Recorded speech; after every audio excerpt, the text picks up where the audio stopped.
the moving reflection of the tree. Well, what we're discussing now is the original tree. Is that clear? Okay. So we have to understand the original tree so that we can understand the meaning of the reflection. If we had never seen an ordinary tree, and all we saw was the reflected version of the tree in the water, then how would we be able to understand what a tree is? We would think a tree is something that sort of wiggles, you know, and has its branches downwards.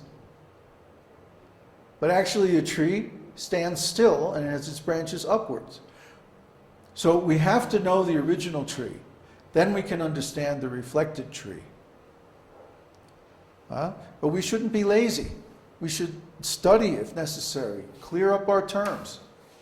Next question. Can you explain the second quadruple expansions of Sankarshan a bit more? Okay.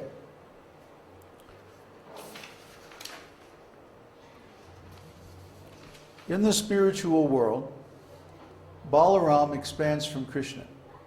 And then from Balaram expands Vasudeva, Aniruddha, Pradyumna, and Sankarshan. Now, these personalities are all present in Dwarka. Only Balaram is present in Vrindavan, though. Okay?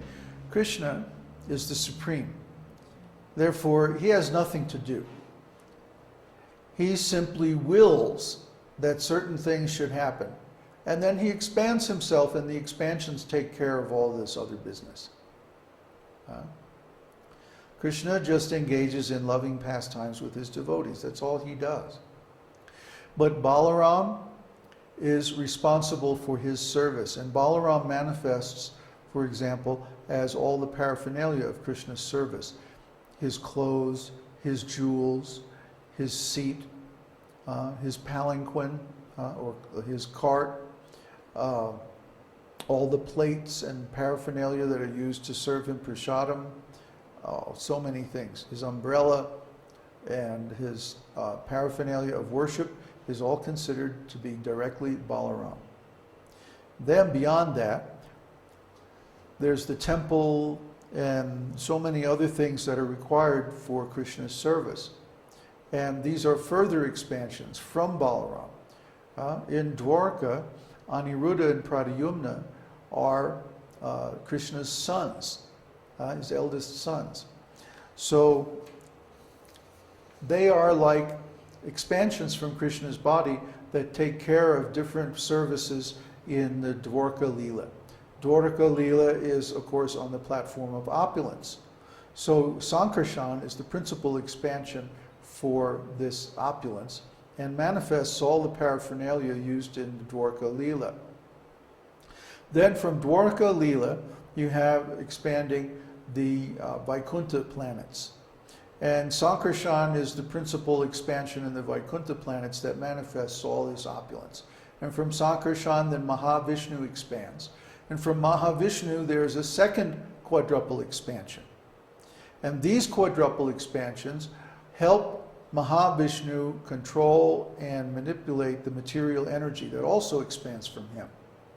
Okay, so Balaram is the first expansion, and then all these other expansions come from Balaram. The original quadruple expansion is only in the spiritual world, but the second quadruple expansion is in touch, or rather their Shaktis are in touch with the material nature and become the three modes of material nature. And you can go, in India there are temples like this that show Narayan or Mahavishnu lying down, and then all his Shaktis are around him. Shri, Bhu, and Nila Shaktis. So when they are in the spiritual world, these three potencies are the Shaktis of Pradyumna, Aniruddha, and Sankarshan. But when they're in the material world, they become the Shaktis of Garbhodakshai Vishnu, Lord Brahma, and Lord Shiva. And they become the three modes of material nature.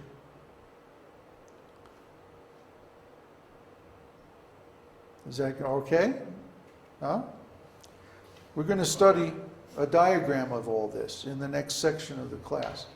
But first I want to make sure that we understand what the questions are that we're trying to answer by that study. Is there another question? I have one question. Last year. Okay, what's your question?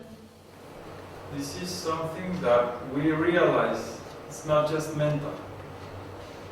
Right. We're meant to realize this. It's not just a mental construct. That's right. The way we realize this is by chanting Maha Mantra. That's right. Krishna is the key. If we realize Krishna, we realize everything. Everything is contained within Krishna. Everything emanates from Krishna. So by chanting Hare Krishna, then automatically we realize all these details. Is it our strategy right now is to mentally understand it and later on realize it? What else can we do? His question is our strategy to mentally realize it now and then later on realize it directly? Yes. Well, what else can we do? Just chant. How else? Well, no. That's like saying just get in your car and drive without any destination or without any route. We have to have a map. That's what the ontology is for. This is why the ordinary devotees in ISKCON and other organizations are not becoming self-realized.